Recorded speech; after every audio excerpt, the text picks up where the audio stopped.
It's really nice to see so many of you out here on this rainy day.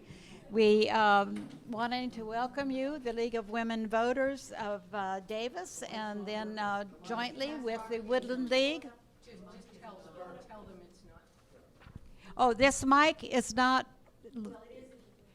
It is. We are live streaming this, and therefore we're speaking into the mic, but it does not amplify my voice. So I would really appreciate it if the folks in the back or anywhere in the room, if you're not hearing me, just let me know that my voice is not projecting. I'd recommend that everybody come forward so that we don't have to worry about them yelling to the people in the back of the room. That would be a lot better. So the microphone is not for the audience. The microphone is only for the television. Thank you. Okay, well, thank you. And for those of you who are aware of the League and familiar with it, that for every election, the California produces a nonpartisan, neutral countyman pros and cons. And so that publication is done every year. It's available online at the California League's website.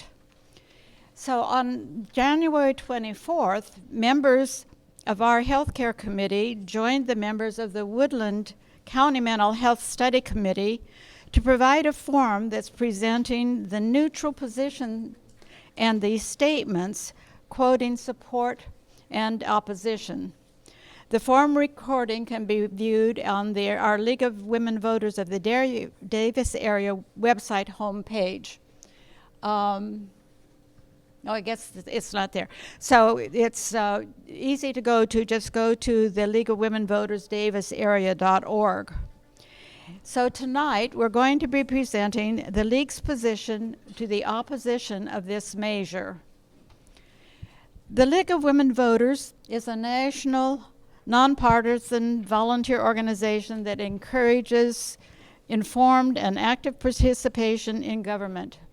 We work to increase understanding of major public policy issues and influence public policy through education and advocacy.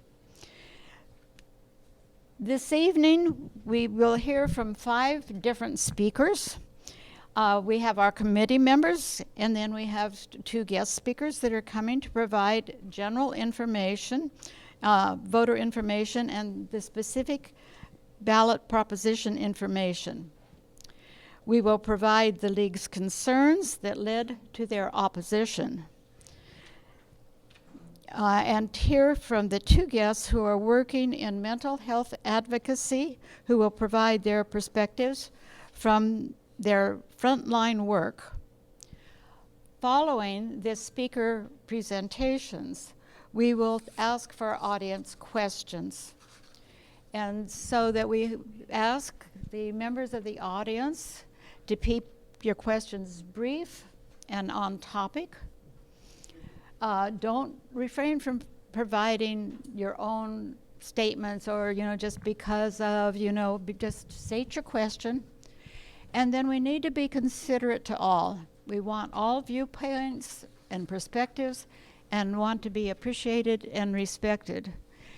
We will be, so that if you've already asked a question, somebody else may then ask the question so that we don't have 1 or 2 people dominating with our questions.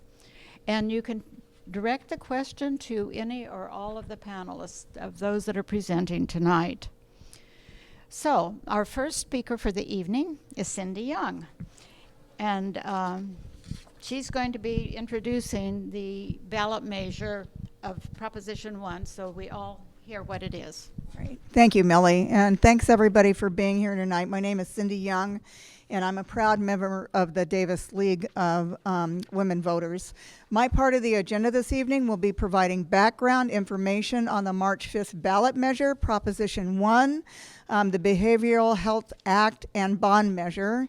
And I'm going to cover what is a proposition so that everyone understands the process of that, and how did it get placed on the statewide ballot, what is required for passage of a proposition, the history of Proposition 1 and the legislative provisions, what would proposition change if it is approved by the voters, what would the fiscal impact be to counties in California statewide, suggestions on how to evaluate the Proposition 1 so that when you get home after you've heard the pros and cons tonight, we want to give you some ideas about how to think about it in your assessment of how to vote on the ballot.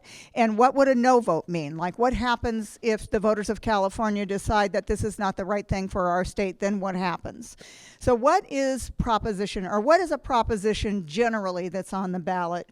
In California, a ballot proposition is a measure that is submitted to the electorate for a direct public vote.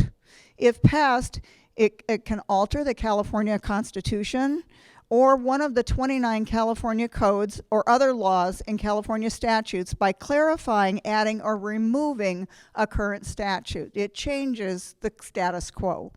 Proposition 1, this proposition amends the Mental Health Services Act, Proposition 63, that was passed by the voters in 2004.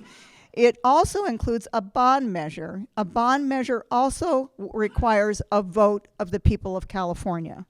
How does a proposition get on the ballot? There's really only two ways a proposition can get on a ballot. Measures can be placed on the ballot by either the California State Legislature, and in this event, Prop 1, that's what happened, or via petition signed by registered voters. And Prop 1 was placed on the ballot by the state legislature through legislation. What is required for it to pass? It's a simple majority vote, 50% plus 1. The California League of Women Voters suggests we evaluate a ballot measure in this way, or the proposition in this way.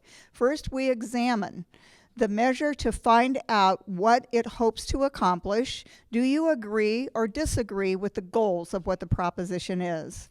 Does it improve a specific problem or make governance better? To learn who are the sponsors and who are the opponents of this particular proposition.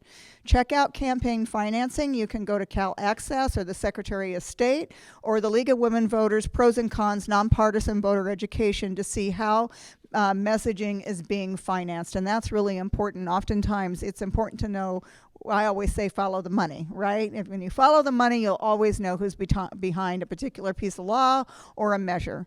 And you either agree with that or don't. I'm not making an assessment of that. It's just always good to know that. Other points to consider, is the measure well written? Will it create conflicts or other problems? Does it support good government, clear accountability, and clear authority?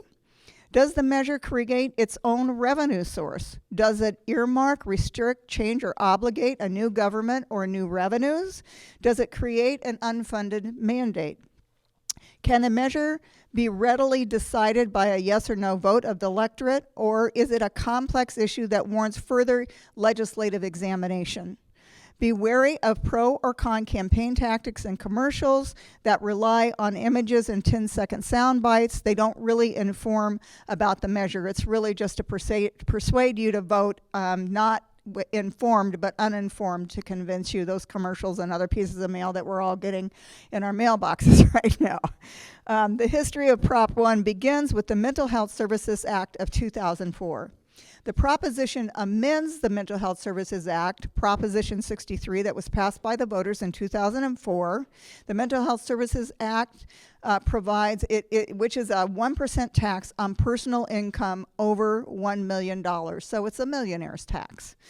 Today, 95% of the MHSA funds are sent to the counties with relative flexibility in their use for mental health services and for people that are at risk of developing mental health illness.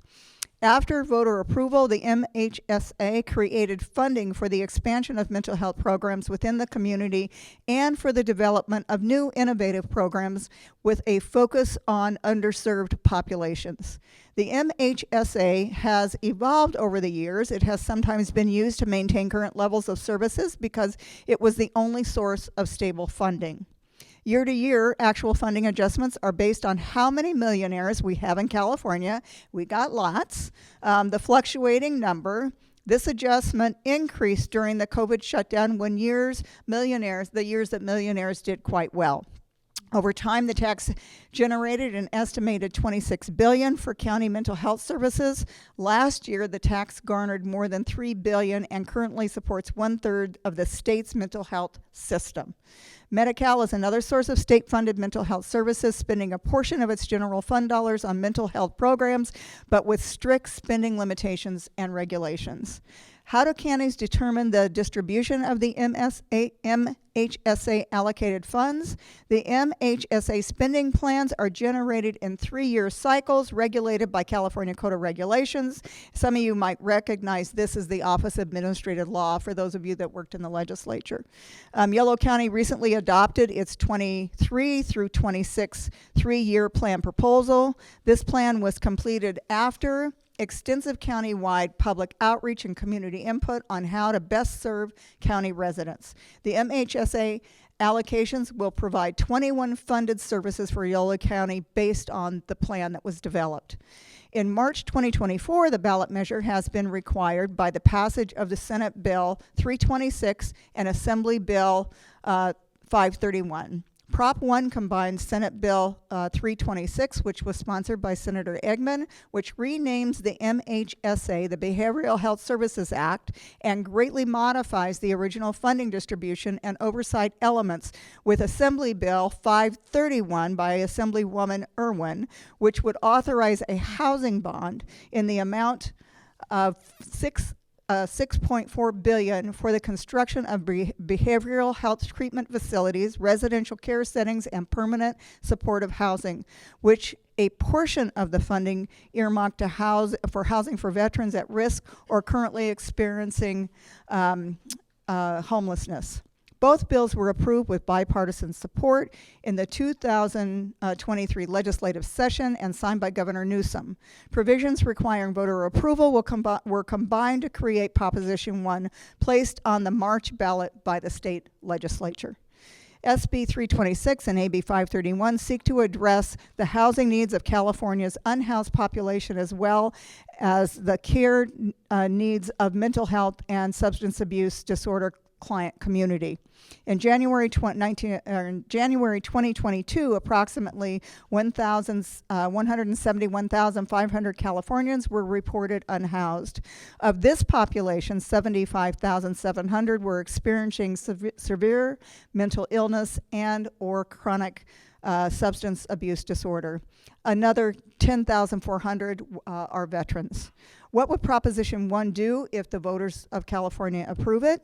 Passage of the proposition approves the bond provisions. These include a $6.4 billion bond, $4.4 billion to build 6,800 treatment units for mental health and substance abuse disorder. Of this, at least $1.5 billion would go to local governments and to tribes.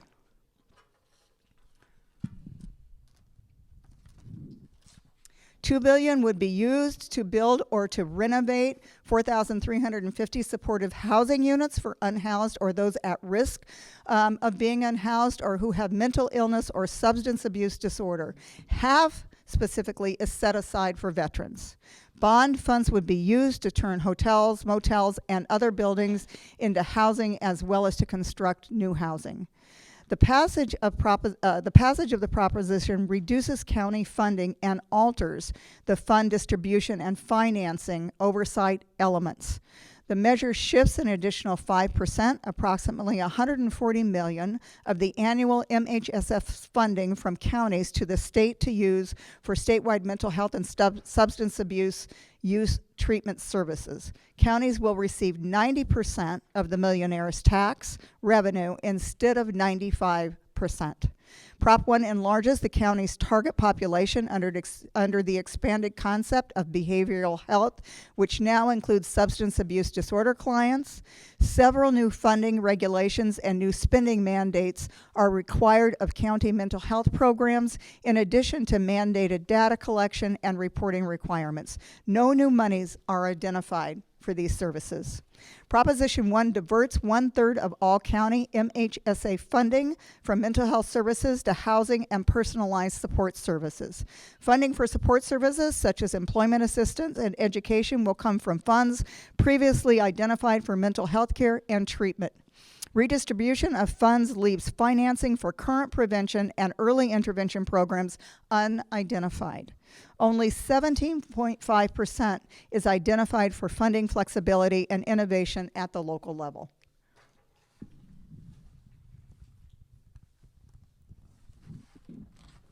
The fiscal impact of Prop 1, if the voters approve it, is the Behavioral Health Services Act, more MHS money to the state, less to the counties, less MHSA money for county-funded community-based mental health, mental and behavioral health treatment, a greater percentage of MHSA funding earmarked for housing and for housing support services, possible increased cost to counties and continue current programs requiring other county, state, or federal money to keep the same level of services, possible loss of federal money due to the loss of MHSA matching dollars, the Medicaid or the Medi-Cal dollars that come in. The Legislative Analyst's Office estimates that the cost to repay the bond would be about $310 million annually over a 30-year period. The total cost to pay off the bonds would be $6.8 billion and perhaps more depending on the interest rate. That will fluctuate.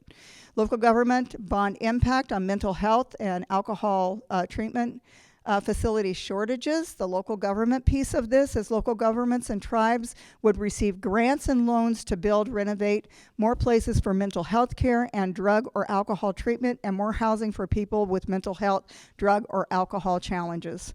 Governments would be obligated to pay for some of the cost to operate the facilities and housing. Proponents estimate facility funding adds enough for 6,800 people to receive mental health care.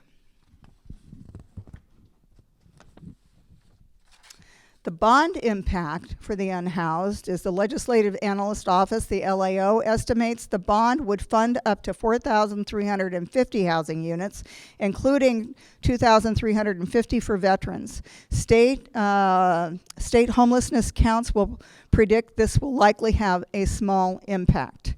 The January 22 data, approximately 171,500 Californians were reported unhoused. 75,700 were experiencing severe mental illness and or chronic substance abuse disorder, and provides for housing to over 20% of veterans experiencing at risk for being unhoused. 10,400 total veterans per the 2022 data. So if Prop 1 is rejected, if the voters of California reject that, a no vote opposes the changes to the Mental Health Services Act and the proposition and the issuing of a $6.38 billion in bonds for unhoused individuals and veterans. The legislative elements in SB 326 that do not require voter approval may still be implemented, may be implemented or returned to through the legislative process for a revote. So, okay, and who's up next? Michelle is up next. Here you go. Thank you so much, Cindy. That's a lot. Hi, my name is Michelle Famula. I'm a member of the League of Women Voters. I also am a member of the Yolo County Health Council, and as a member of the Yolo County Health Council, I was privileged to receive a presentation by our mental health director, Carlene Jakowski, who was invited to come and present her slides this evening. And Well, fortunately for Yolo County, there's a mental health board that meets, but unfortunately for us, it meets at the exact same time as this meeting. So I have Carlene's permission to use both her slides and her talking points in order to be able to share with you what she shared with us, as well as the community engagement work group. That's that group that does help out with the Mental Health Services Act funding. The next slide. So this is Carlene's slide deck that she presented to us on the Health Council, or a similar one, and I'm going to go right into it with the next slide. So basically she presented to us so that we would have a better understanding of what this meant for our county and what would ultimately be faced by our community residents and our Board of Supervisors, that the Mental Health Services Act, I'm not going to go through again how and when it was approved. Cindy did a great job with that. It is the 1% tax, but I just want to highlight the last 2 bullet points, that it provides a wide range of prevention and early intervention as well as treatment services, and it includes some of the infrastructure and technology and enhancements of workforce in order to do that. But the main goal of the Mental Health Services Act was to transform the mental health system while improving the quality of life for Californians living with mental illness. You could go to the next slide. So this is a little bit of a busy slide. She shared this with our group to try and show us that this is what Yolo County does right now in terms of its distribution of those funds. So the lion's share goes to community services and supports, and then the next largest amount to prevention and early intervention, with smaller amounts going to workforce education, capital facilities, and innovation programs. She pointed out to me that in addition to that 5% that gets taken off and sent back to the state, there is a provision they refer to as No Place Like Home, which is part of an earlier bond measure that had to do with supporting housing or supportive housing for individuals in the mental health community, and that requires the county also to give back 7% of its funds to the state for the bond repayment. It happens that in Yolo County there is a program that utilizes these dollars in West Sacramento, but not every county actually has put together its own program. Even so, every county is required to give back that 7%. So the mental health services funds could not supplant any already existing funding, and that they had to be used in voluntary settings. So she went on and showed this slide. I'm just going to tell you because you can't see those tiny little letters that are up there. This represents the changes, and I'll show you a slight enlargement of those two in just a second. But basically it goes through that what the Behavioral Health Services Act does. It expands the target population to include substance use disorder, which is something that the League of Women Voters has been in strong support of, considering behavioral health to be both mental health and substance use disorder. The downside is that it doesn't increase any funds, so it just means more people dividing up the pie. It now has, the Behavioral Health Services Act, a mandated housing expenditure category that was not previously there, with proposed housing allocations of 30%, and now behavioral health services and supports, which I showed you was much larger before, down to 35%. And there is still early intervention programs at all ages, but specified as well for children, for minors. The housing bond issue, as was very well reviewed by Cindy, proposes the nearly $3.6 billion in bonds for behavioral health treatment and residential care settings and permanent supportive housing, dedicating a portion to veterans. So if you just go to the next slide, you can see these are our current allocations, 95% going to the county, how the county uses it, the common services and supports about 76%, and then other programming. And under the new provisions, if Proposition 1 passes, if you could go to the next slide, please, what will happen is 90% will come to the counties, and then probably even more importantly than the additional 5% loss has to do with the mandated distribution of those funds and the reduction in flexibility of how counties can independently make some decisions about where to put those funds.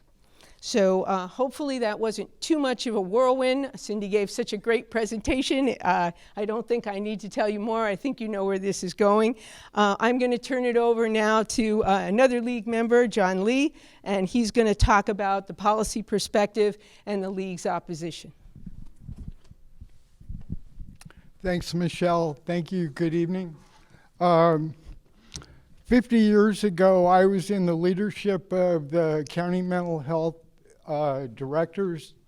So I was the chair of the Administrative Services Committee for the California Council of Local Mental Health Directors. And when we met, the third of the issues that didn't have to do with clinical services, I was the floor manager on getting it through the conference.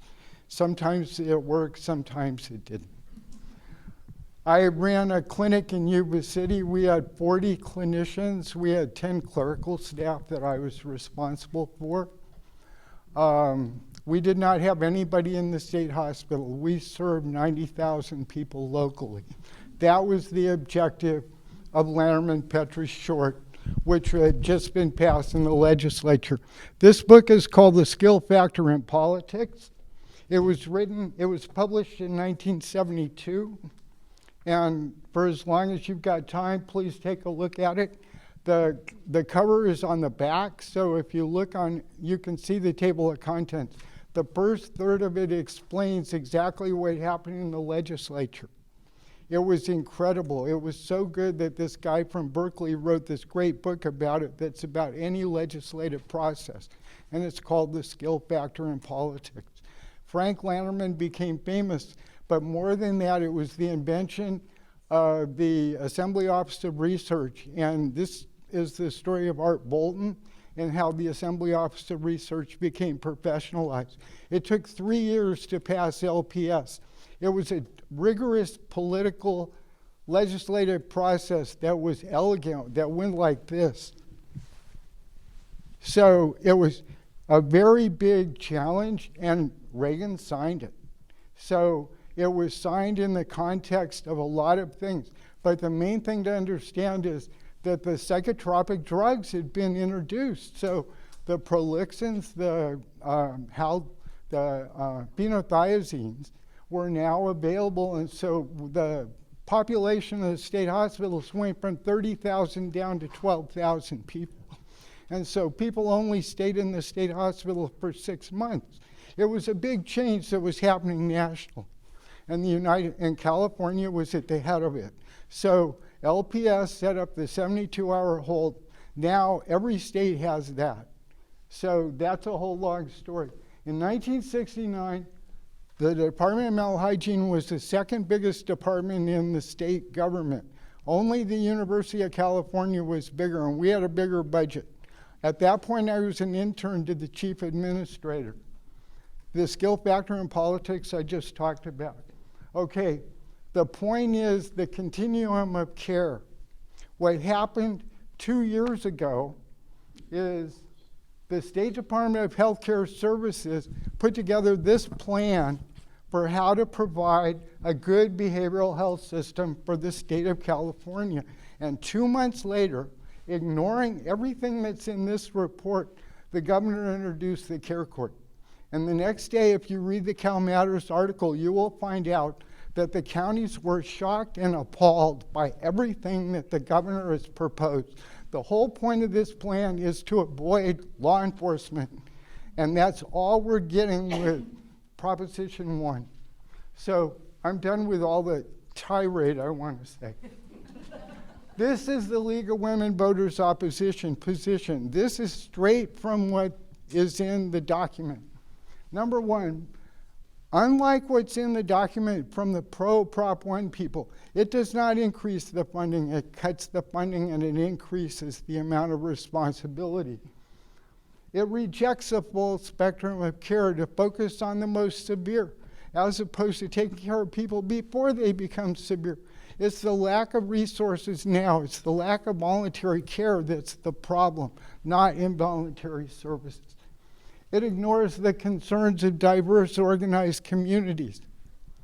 It did not in any way have a legislative process. It was exactly the opposite of LPS. We begged the legislators to have hearings. They refused to have hearings.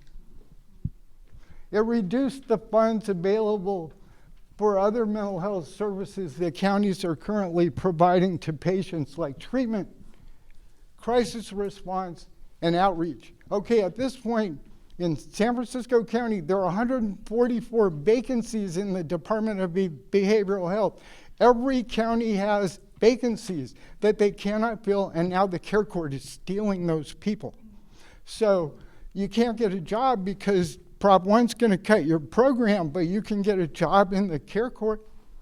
And that's exactly, they're turning over what limited resources there are for treatment to the DAs and the judges. The overall reduced effect of the county's ability to set priorities based on local needs are now established arbitrarily by the state. And so there's no ability for the counties to have any flexibility to adapt. It's an administrative nightmare that's going to strangle the under-supported services. The key is that Prop 13 in 1980 started the cuts in county mental health programs. We now have about a third of what we had 25 years ago. And it is cut, and it is cut, and it is cut. This is another cut in what's left of the county mental health program. Thank you.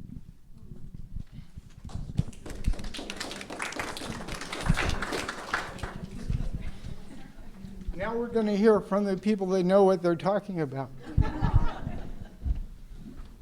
This is clear court, right?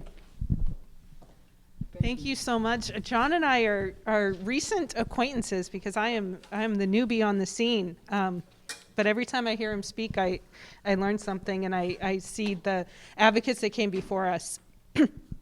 So that was a lot regarding the MHSA, and there's so much that you can say. As was mentioned, between the existing text and the amended text, this thing was 233 pages. So I cannot tell you everything that is in it. I would like to, and take it apart line by line, because it's really a bad piece of policy. But what I wanted to speak to tonight is some of my personal experience with MHSA and what this means at the community level, why it happened, how it was our law, what we were trying to do, and what is being built now instead, and what's being destroyed. So a little bit about me personally. I'm a person with lived experience of serious mental illness. I have bipolar 1 disorder. I had a very bad experience with involuntary hospitalization right as I was getting sick that was catastrophically damaging to me in my life. It drove me away from psychiatry and underground. And as a result, a woman who was in her mid-20s in law school became a woman who didn't get out of bed for almost 2 years, who was anorexic, who was so symptomatic that there is no job in the world she could have held, a person who lost all of her privilege. As bipolar will do, it cycled up at a point, and I was able to hold a job for about 2 years before I was hit by a very severe psychosis that caused me all at once to fall through the cracks, right? This is what happens. You become psychotic, you lose your job. The employment discrimination is terrible. When you lose your job, you lost your health insurance. When you lose your job, you lost your income, you lost your home. And if you are, it's like so many of members of my community, so many members who suffer with mental illness, you have strained your relationships with your family. They don't know what to do. Your friends don't know what to do. You are alone both in your symptoms and in the world. And for me, what saved my life was the MHSA. Because one of the things this community did when they passed this as a grassroots voter initiative, this was not passed originally through the legislature. This was the entire community of impacted people coming together in a process with some leadership, Daryl Steinberg and Rusty Seelix from Mental Health America, who's a peer, and in a process with the community that extended for over a year, just figuring out the language. This bill was written, and then disabled people stood outside grocery stores with their children in tow and got 373,000 signatures and got that thing on the ballot to vote us some money, and it passed. And there was a reason that we did that. And the reason that we did that is that we were underserved.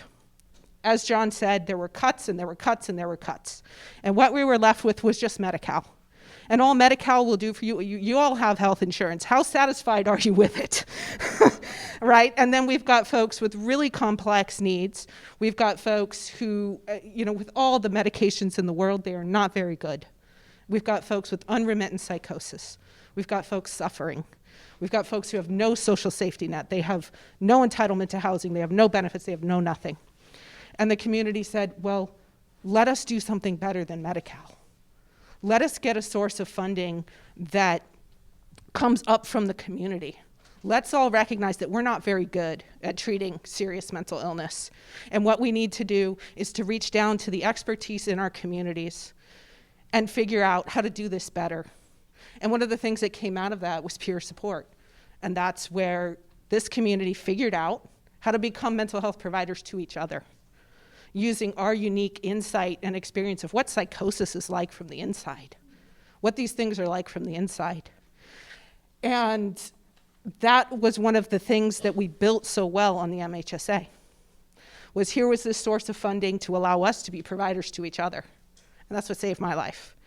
So when I fell through the cracks in 2018, despite all my privilege, right, despite my education, what saved me was I was casting around for support. I knew I was sick at that point.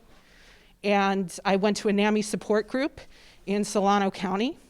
And I sat there and I didn't say anything. And a woman came and she sat down across from me and everything was a mess. And she said, how are you? And I just started crying. And her name's Rachel Ford. And she ran the peer support program for Solano County. And all I had to do to access services funded by through the MHSA when I didn't have health insurance was to make one phone call to this woman. She said, whatever you need. She had the same diagnosis as me. She helped me sign up for Medi-Cal. When I didn't have gas money, she came to me. No one was telling her, this is how much you can do for Claire and here and when and why. She kept me alive for, 3 months it took Medi-Cal to even approve me when I was uninsured. One of the things the MHSA does is cover the uninsured. And I got services from Rachel for every day for 5 months. She respected my autonomy. She healed the trauma that the system had done to me and reintroduced me to medications and the possibility of doing that. She was my therapist. She was my job coach. She was everything. And she's the reason why, a woman who fell through the cracks like that is now a practicing, healthy, happy attorney, kicking down as many doors as we can at the State House for our people. So this is the story, right? This is what was built, and this is what is being taken away. Because what we're looking at is service funding cuts that are so steep that especially this unique service that my organization provides is vulnerable. It's a discretionary item for the counties. If the counties are facing so many new mandates and so many new needs that they're supposed to meet with less and less money, the discretionary gets cut first. So we have a workforce that's almost 2,500 people strong. Disabled people, people of color, people from the community, people with lived experience who have come up through the MHSA and they are providing for each other effectively. And these are the things that are being lost. And what else is being lost is potentially the Sacramento County Mental Health Urgent Care Center. What's that? That's a unique MHSA funded program where you as an uninsured person can walk in for, they operate every day of the week, and you can see a psychiatrist right away without going to an ER. And you can access medications right away without insurance. Those are the kinds of things that MHSA, the flexibility of it not being Medi-Cal, that's what's being lost. And I'm already talking too much, but this is, this is really the thing that is so hard to communicate unless folks take the time to listen. And, I think it's really important too, I think John's point is excellent, right? There's a lot of underfunding going on. There did not have to be service cuts. The legislature could have raised the 1% MHSA tax on a population that is notoriously doing very well in California.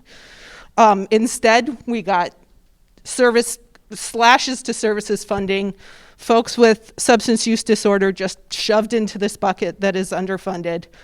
And so that's what's being destroyed. And what's being built is kind of to John's point too. So what's the trade-off here? We hear housing a lot. Unfortunately, it is not housing to a certain extent, which I will explain. So we're taking about half of our service funding and we're shoving it into what's called housing interventions. What is that? Well, it's a 2-word phrase with no legal definition. So what it actually says in the bill is the counties can, without further authorization from the state, spend on permanent supporting housing, housing vouchers, et cetera. But then what else that money is going to be used for and can be used for is up to the Department of Healthcare Services. And we're already seeing and hearing, there's news articles about it all the time. You can see one, I think it was Turlock. What we're really using this money for is a payer for clinical treatment facilities that are being built under the bond. And so we are seeing this massive expansion and doubling down on the use of force and coercion as a way to deal with this population. The bond, unfortunately, it was originally advertised as building only voluntary and unlocked clinical treatment beds. That was stripped out at the 11th hour, and then language was replaced with you can build locked in acute settings. There is an infrastructure need for that based on other laws, including Senate Bill 43, which allows folks to be involuntarily held and conserved for substance use disorders for the first time in California, and also expands the population for mental health that can be held and conserved. So there is an infrastructure need.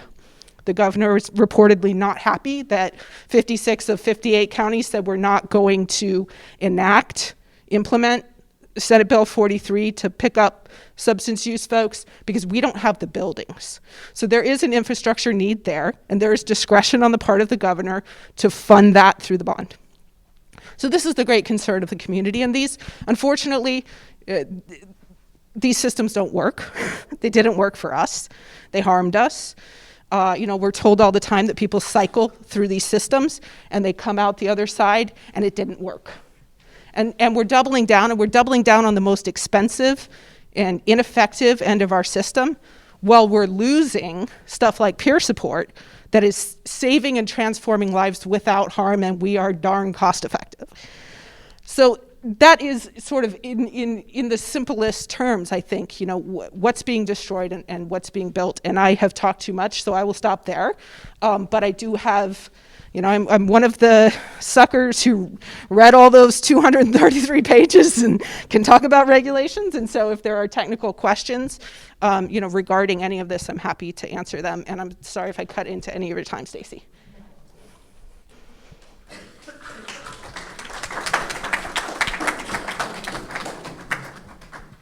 Thank you, Claire.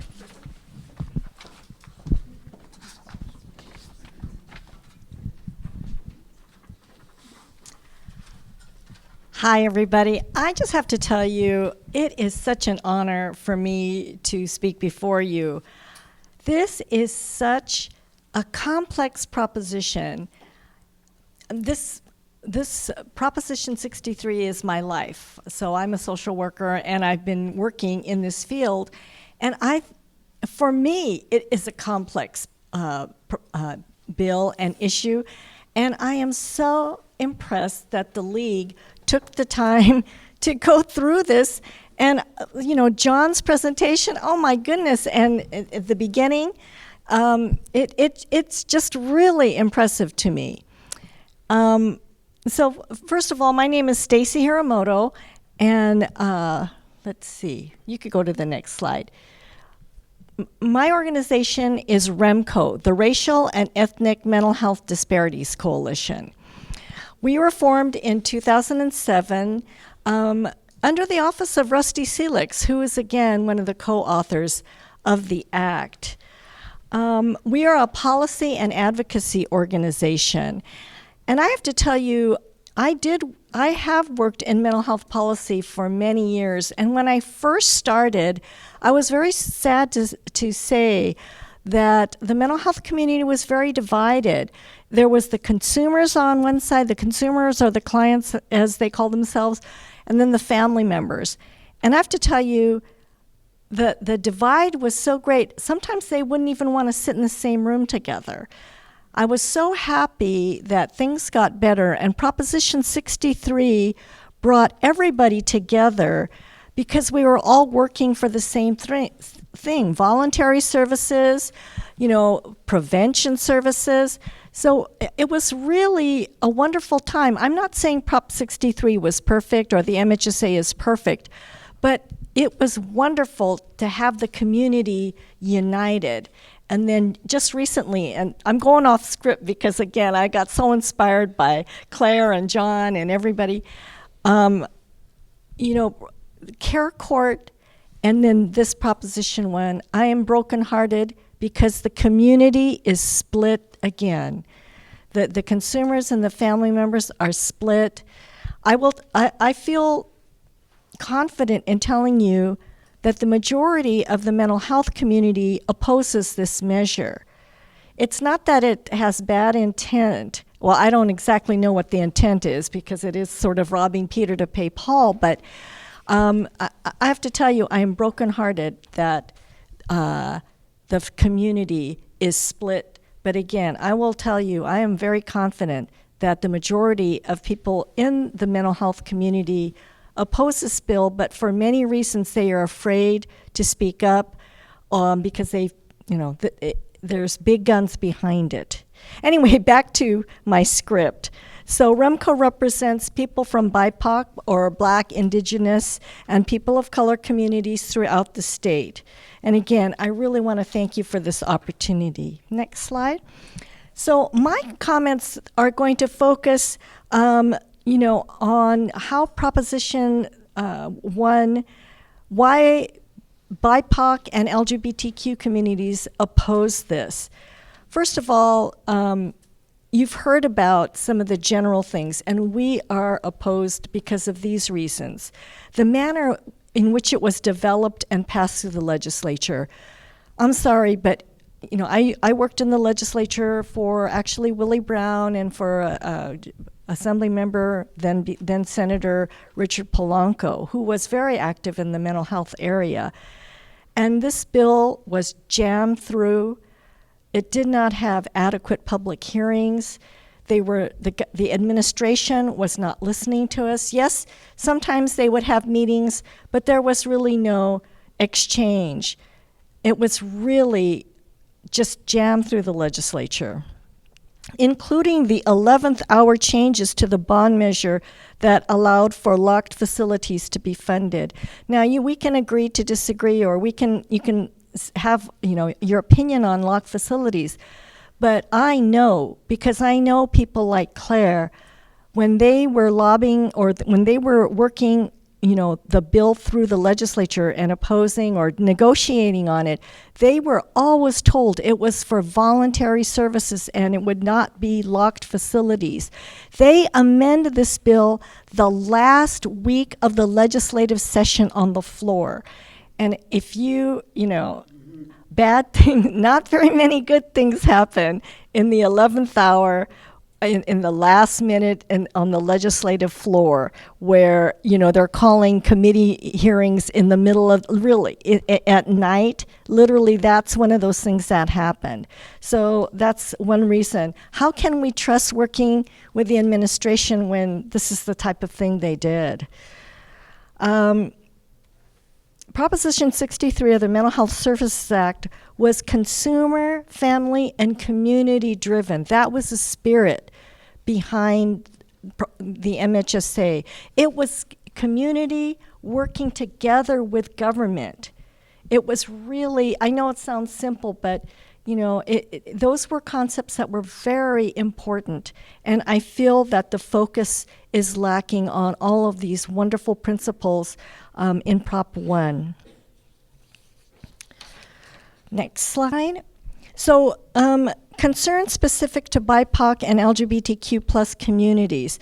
I do want to say that REMCO does not often try to speak for the LGBTQ community. Of course, there are many people in REMCO who are from that community, but again, they have their own. But tonight, I can tell you, I feel very confident to tell you that the majority of the LGBTQ community is also opposed to this bill. This proposition. So the most promising aspect of the original act was the original act had a funding category that was ideal for programs that reduced disparities and served underserved communities. Sorry, I have a grammar mistake on that slide, but and again, I don't know how you could digest all of that information, but in the information, I don't know if you remember, there was a category called Prevention and Early Intervention, or PEI. So this category is being changed dramatically under Prop 1. So next slide. What kind of programs can be funded now with the MHSA or Prop 63? Programs that utilize community-defined evidence practices, or CDEPs. Now, I know everybody goes, please don't use acronyms, but I'm going to be talking about community-defined evidence practices, and I don't want to have to say that, so I'm going to say CDEPs. So that's the only acronym I'm asking you to remember. Okay, next slide. So what are CDEPs? Community-defined evidence practices offer, this is the definition, culturally anchored interventions that reflect the values, practices, histories, and lived experiences of the communities they serve. And I do want to tell you, I know that sounds kind of squishy, but studies have shown that CDEPs are effective.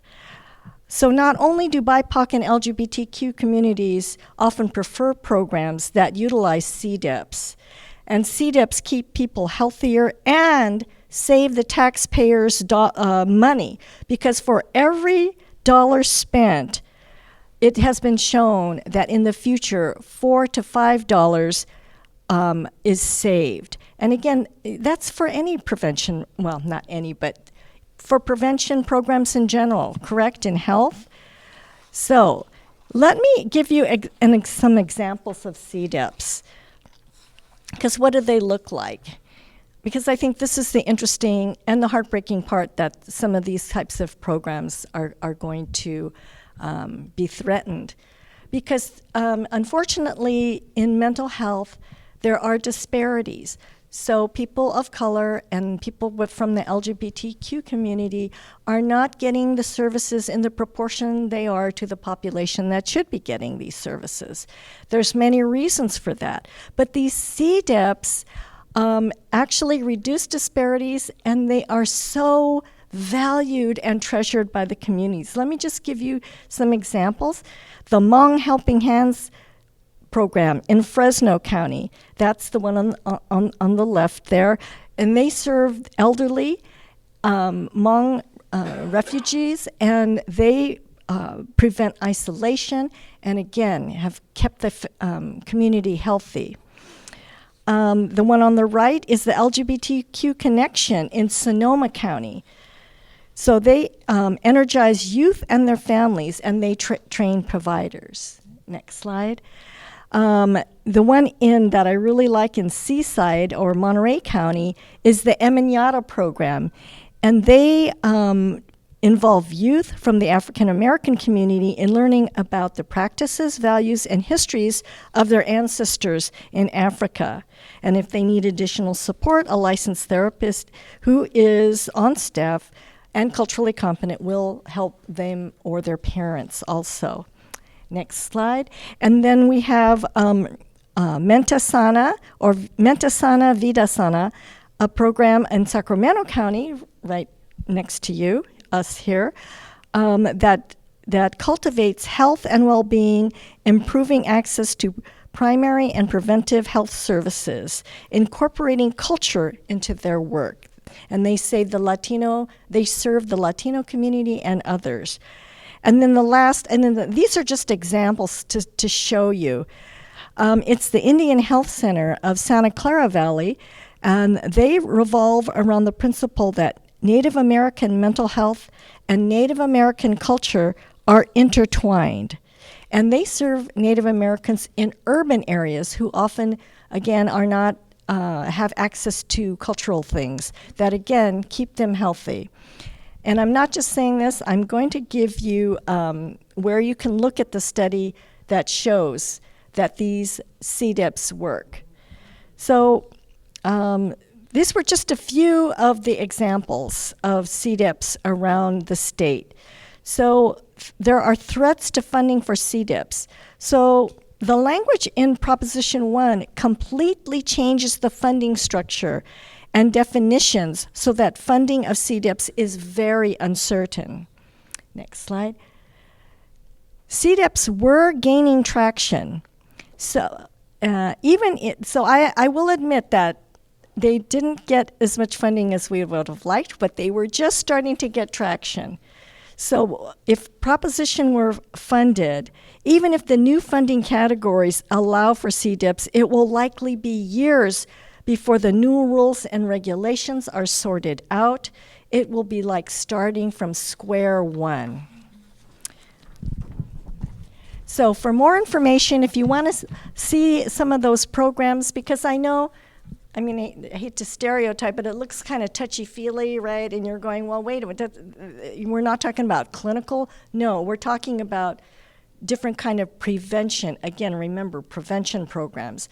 But the second, so the website will, though, explain and give you examples of these programs. That is the Culture is Health. We've got this, we'll get that information to you. And it's about the California Reducing Disparities Project, which is the largest study of CDIPs in the country. And then for more information on that comprehensive study that shows that these programs work and save taxpayer dollars, the website's down there. So again, I hope I didn't talk too long because I did want to leave room for questions, but I have been inspired by you, and I've been inspired by the speakers, and this is my work. So thank you so much for this opportunity.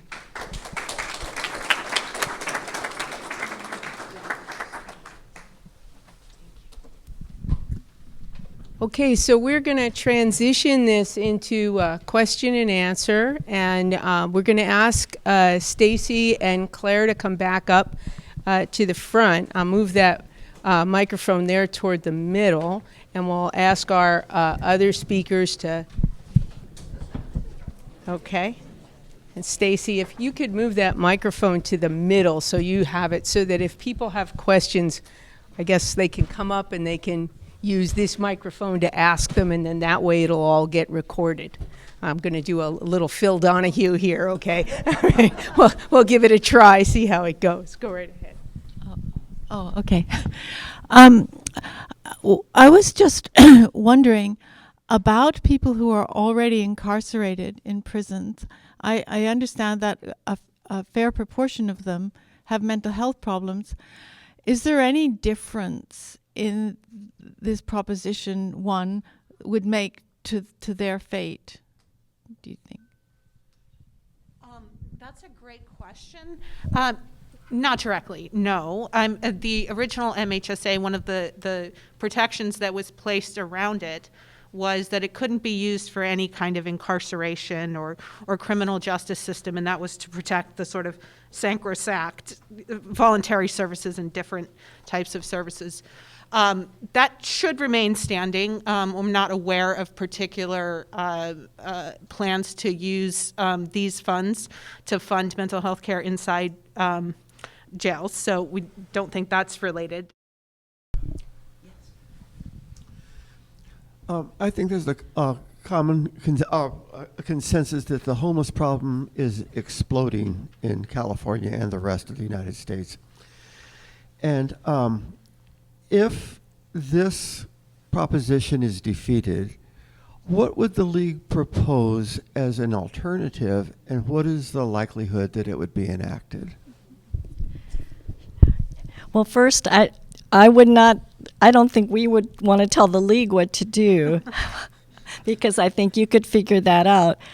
I would just say that we would probably, well, I will speak for myself. I do not deny, REMCO does not deny that there is a housing crisis, but it is unfortunately a very complex problem. And frankly, we think maybe affordable housing is one of the largest pieces of this. And yes, there is some tie with people with mental health issues, but that is not the primary cause of homelessness. Yes, it's related, but that's all I have to say on it. This is my favorite thing to complain about, so I'm glad that you asked this question. And it's something that I sort of mentioned, you know, for our community, we don't have a social safety net. And we're disappointed by the bond because it's another half measure, right? If you're serious as the government of providing housing for folks that are incapable of housing themselves because their disability is so impactful that they can't work or they can't work to the degree they would need to, then what we would like to do for Cal Voice's dream list, we want to see an entitlement to housing for disabled folks and not just folks with mental illness. The folks that have gone through some kind of physical injury, whatever, they've fallen through the cracks. All they have is Social Security disability or SSI, and it is nothing. So I would love to see the governor actually do a needs assessment. How many people need housing that cannot provide it for themselves? This entire population of disabled people needs an entitlement to housing, and then we need a commitment to fund that. And that's what I would like to see happen, because unfortunately, there is a little money for veterans housing in the bond. There is a little money for permanent supportive housing for folks with broad mental illness in the bond. And I don't dislike those things, but also California has a very bad track record of delivering on infrastructure spending. You're all gonna laugh, but I'm like, where's that $20 billion homelessness spending audit that we need, right? Because we have a very bad track record of actually coming up with units and doing so at a decent price, and so I'm not hopeful for that, and I'm also kind of like, it's not nothing. $1 billion is not nothing, but is it enough? And are we really committed to housing the people that have this need, that are our most vulnerable, that are falling through our cracks, that are seniors a lot of times now, right? Like half of the unhoused are over the age of 55. They're on fixed incomes, they're falling out at the bottom. So yeah, we'd love some serious housing. One more thing, I think it's important to know that the MHSA allows for funding to help people who are homeless now. And the reason, again, are complex. Sometimes there isn't housing. Sometimes there aren't services. Sometimes there aren't people, professionals to help. The MHSA is, again, they're just diverting money and demanding that it be spent in a certain way, when, again, I think the counties, not that I agree with them all the time, but I think they should be working with the community, and they have been, to figure out what is the priority. But this is the state saying, no, we don't think, we want you to spend it this way. And it's just because I think they want people off the street. But at what cost? You're taking money away from treatment and putting it in a place where we don't know how long it's going to take and whether or not it's going to be successful. I'd like to just take one moment to reply to the question about what would the League propose. And that would be in order to respond to how the League makes a determination about an advocacy position. I happen to be part of, for the healthcare, the advocacy team for the state of California's League. And what they do is when a bill is presented, in this case it's a proposition, so it's a different team that looks at propositions and ballot measures. But when one is proposed and the League then has an opportunity to weigh in, and they clearly do not weigh in on every bill, but when they do, what they do is they take a look at the legislation that's proposed, and they do their analysis looking at what are the issues that are important to the League, And do they meet the League's principles and values around that issue?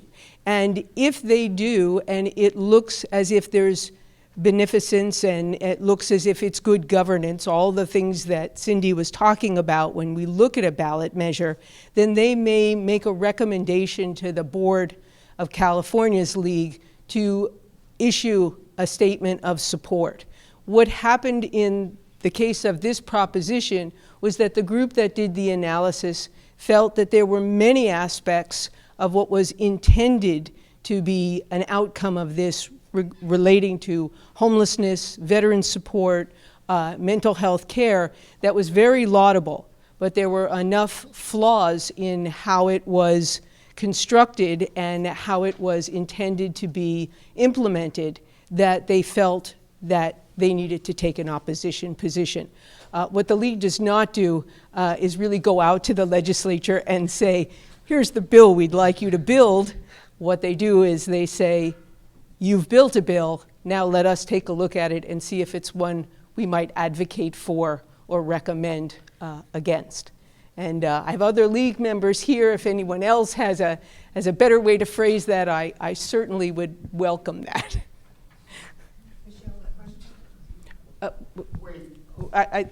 Did you want to make a statement, yes, Mary Jo? So maybe you could come here, because I don't think I can take this as far as to you. You brought it up, maybe I think right now what we're just responding to is the question about the League's interest. The League has a great number of positions. All of those have been researched by every league in the state or in the United States if it's a national position, or locally if the league is a chapter at a local position. And they are discussed, they're voted on, or consensus on, and they're formulated at the different levels to become a position for that league. So the state would use the state league's positions to evaluate those bills, because we can't take on everything. But we've taken on a lot, let me tell you. We have a new newsletter that's national. And this month's issue has the California No on One position, and it explains what Mary Jo just said.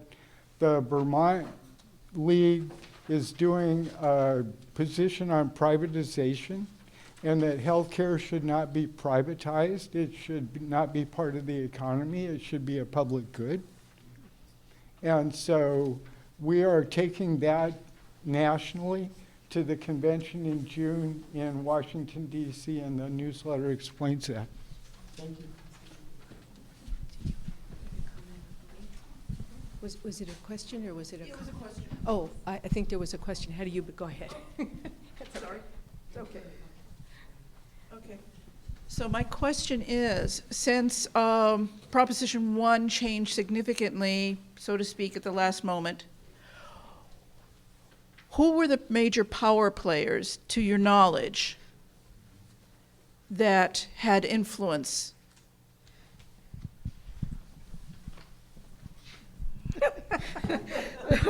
Who wants to get in trouble, Yeah. Stacy or me? We don't really know. I will say we were not happy, and there hasn't been any conciliatory explanation from the administration as to what happened there. We're not sure. I know that when the bond was originally analyzed by the Legislative Analyst's Office, there was an objection or concern of, do we have enough mental hospital treatment beds all over the state? And I will say that there are areas of the state in which there are not mental hospital beds, like Fresno is pretty notorious for that. And people get shipped hours and hours away to the Bay Area. I'm not a fan of locked beds, but I will say, right, someone is raising a real point about the regional distribution of this particular resource, if you will. And, the administration said back, well, we're not building locked beds. That's for the Behavioral Health Continuum Infrastructure Program, which they ended up turning this into. And, you know, that's not really what we're about here. So I know that there must have been, someone asked that question, and someone got LAO to ask that question. So I know that there has been a concern about mental hospital bed capacity, particularly regionally, but we also think that they're too quantitative and not qualitative enough when they talk about that issue. Do you have a question? First of all, thank you to all of those of you who planned and produced this forum. I think it's really been informative and compelling, and it's unusual for the League of Women Voters to come out with this kind of a position early in this process. I really appreciate the thoughtfulness that went into that. I'm aware that some of the language that was used, I think maybe you used the language about community inclusion and the ways that the stakeholder process works for developing the MHSA 3-year plans, and I'm aware of how that works in Yolo County. It's very complex. It takes months and months to do, and it's for a 3-year plan that once it's adopted, then becomes the roadmap for that period of time, and before you're done with it, you're starting on the next one. So I have one question that I have for you, and I have actually 3 questions if you could bear with me. So the question I have on this one. Excuse me, this guy's a former county supervisor and he knows what he's talking about. I kind of thought so. Well, John, those two things don't necessarily connect, but I appreciate the comment. So my question is, the strategic plans for MHSA that are in place in the 58 counties across the state are not finished. And my question for you is, do any of you know how it's envisioned that those plans will be interrupted midstream with this new framework for expenditure?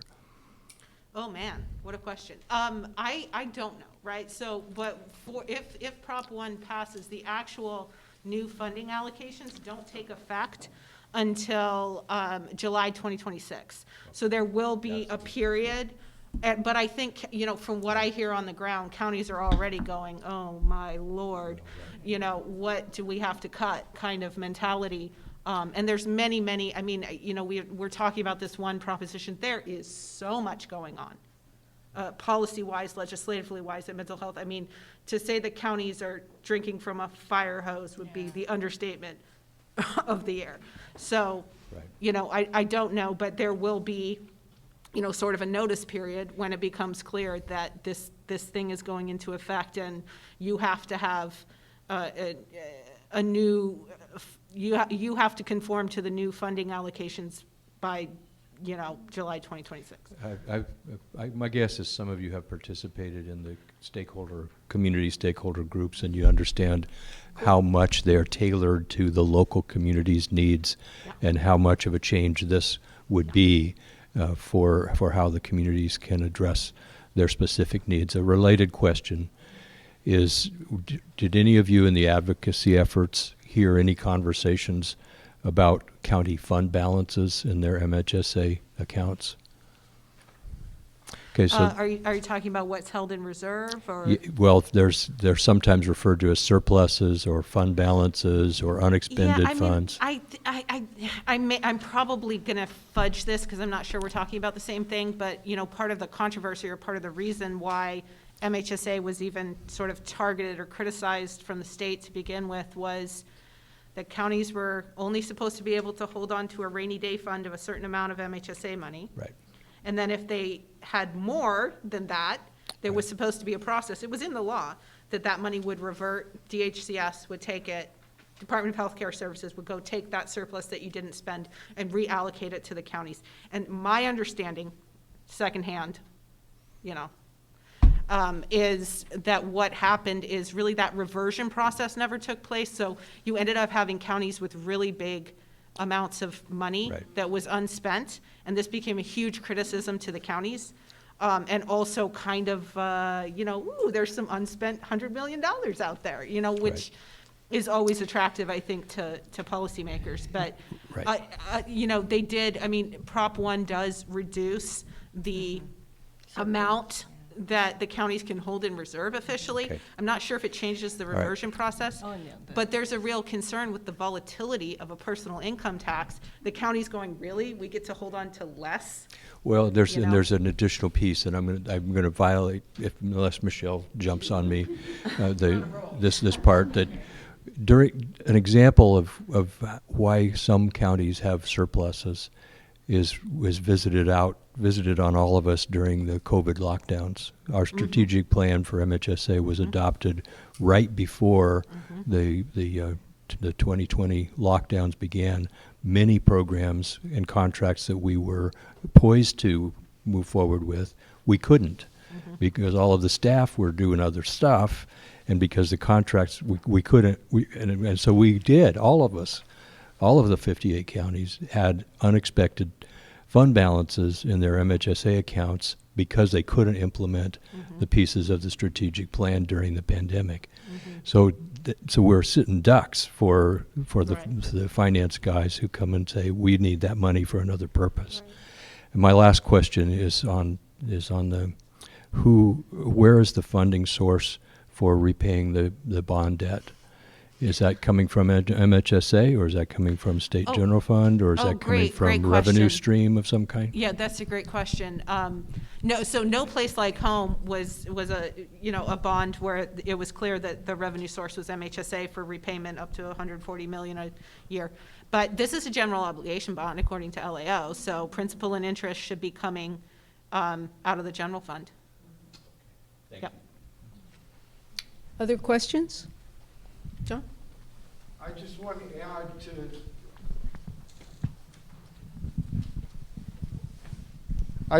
to add to what Claire was just saying about the money that was encumbered.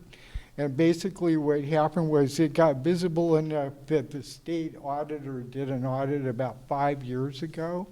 And in some ways, the way Prop 1 is designed is a direct response to that audit. Yeah. Any other questions? One more, Don? When you are planning to implement a program that meets the needs of people over a long period of time, you don't spend all the money at once. Right. So the plan is not to spend all the money at once, is what you're saying. Yes, that sounds like a good principle. Any other questions? I know we said no statements, but I'll take comments. Any other comments? Yes, no? Go ahead. Just going back to my question, I think everyone in this room would agree that we are drastically underfunding mental health and services, and we really need to fix it as a society, as a species. But my concern is that right now what we have before us is either a change in Proposition 1 or status quo. And status quo isn't working. And so I think we really need to, if we're going to reject Prop 1, come up with something better and not just reject it and say, well, we're going to continue as we are. You know, in that light, I have a question for the two of you, and that is that I'm sort of wondering, there is quite a lot of powerful momentum behind passage of this proposition, and I think from everyone I've spoken to, the expectation is that it will pass and will pass easily. And I'm wondering what your organizations and the organizations that you work with in partnership are currently looking at for the next 3 years of how you will be approaching the legislature and the Department of Health to address some of the implementation, thinking about that. Well, I'll be brief, but we're expecting, we're hoping not, but we're expecting it to pass. So we will be trying as soon as it passes, because the administration has declined to meet with people until about Prop 1 until it passes. We will be meeting with them and asking how the rules and regulations and how they plan to administer and try to just mitigate, changes to the funding for our programs, and that's what we're going to do. There's not much else. Yeah. Everyone's going to freak out for a while and try to survive. There's a lot of community-based organizations that even now with some of the other reforms that have gone, there was a payment reform where there was a change to how certain organizations could be reimbursed out of Medi-Cal from a cost base to like a fee-for-service or something, and it ended up resulting in a lot less payment to community-based organizations, and they're going down, and they're dumping their clients. So there's just a whole heck of a lot going on, and we're going to have to figure out what it is. But I think, one of the things that's made it difficult to talk about Prop 1 is how complex it is and how much it is an unfinished thought, right?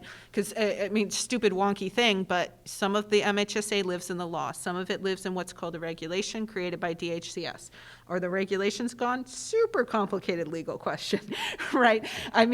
Are they going to make new regulations? What will those regulations say? So much authority has been granted from counties back to the Department of Health Care Services, and nobody really watches the watcher.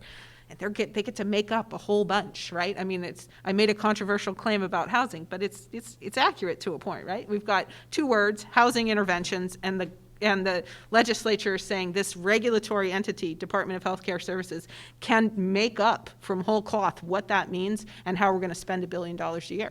So there's a lot that nobody knows about this, and that you can't even really quite sit down and go, gosh, what does this all mean at the end of the day? And there's so many new mandates on counties, it's different subpopulations they have to serve in different ways, new statewide, performance measures they have to meet, or they get banged, sanctions. There's so much that I just don't even think it's possible entirely to sit down and go, this is what the day after looks like. So we're going to have to roll with it.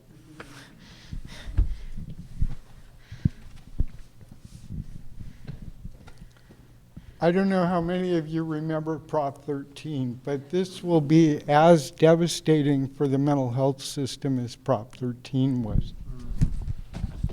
Last summer at Health Council member Michelle's behest, the county mental health local board met with the county health council.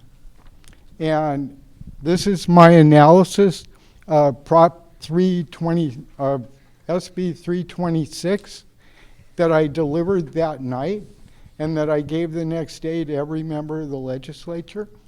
And it's called, What Does the Governor Not Know That He Should Know Before He Makes a Presentation? Now, the basic question is the 5150s, people that are held against their will for up to 72 hours. We don't know how many of those people there are in the state of California, because in a budget deal a couple of years ago, they said, well, the counties don't have to do it because we're not going to pay for it. So some counties don't know how many 5150s they have, which is the entry point to all of the chaos that happens within the mental health system. So here's my answer to the question. This is my proposed bill for what we should do with the state of California on behavioral health. And my last thing is, I know, we need copies, John. We're looking for ideas. and it's basically set up program evaluation and create an information system so it's self-learning as opposed to self-defeating, which is what it seems like we have now. Anyway, the only person that this is for is Governor Newsom. So my friend in Gainesville, Florida that I talked to today has sent me a thing that she got in the mail about Prop 1, saying every state should have what we're doing with Prop 1 is the solution to the homeless problem. Contribute to Governor Newsom's campaign finance. Okay, that's what this is about. Now, here's my punchline. Pete Wilson put Prop 167 on the ballot, and it killed his politics for the future. So the reality is that none of the advertising in the pro Prop 1 is going to be true. Everything that they're claiming is going to be much worse as a consequence of Prop 1. And so holding the governor, the king, accountable. This all came down to Secretary Galey saying, what do we have to do to get NAMI to support Prop 1, to not oppose it anymore. And they cut deals with every county they could. They cut deals all over the place, and that's why the bill's 200 pages long, and it's going to go into the Constitution. Yeah, give her did you want to do the closing, or you want me to close it out?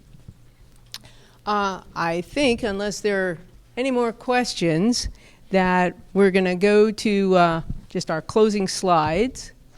And we want to remind you all that the ballots have dropped in many places already. Please vote in the March 5th primary election. This is the League message. Please educate yourself and please be an active voting participant. Reminding people that for those who did not successfully register, there is still same-day registration in California. If you want to check your registration to make sure that the correct address is where your mail ballot will be sent, you can do so online. And if you want to know what's on your ballot, this is a little plug also for the League about Vote 411. The League will participate with candidates who participate with us to make sure that you know who is a candidate on your ballot. And if you just go to the next one, we have these happy QR codes. If you're already familiar with QR codes, that's great. You put your phone up to it. It'll take you directly to the Secretary of State, or it'll take you directly to 411. I really want to thank everyone who came out this evening. You guys are wonderful for having done that. I want to thank our guest speakers so much, my colleagues in the League. We couldn't be happier that there's this much of an interest in this issue, and there's this much of an interest in our communities. Thank you to the Woodland League and the Davis League for doing this as a joint venture, and it will be available on our websites to view after this program. So if you heard something tonight that you really think others in the community should hear, please encourage them to come to our website and view this program. Thank you so much. Have a safe trip home.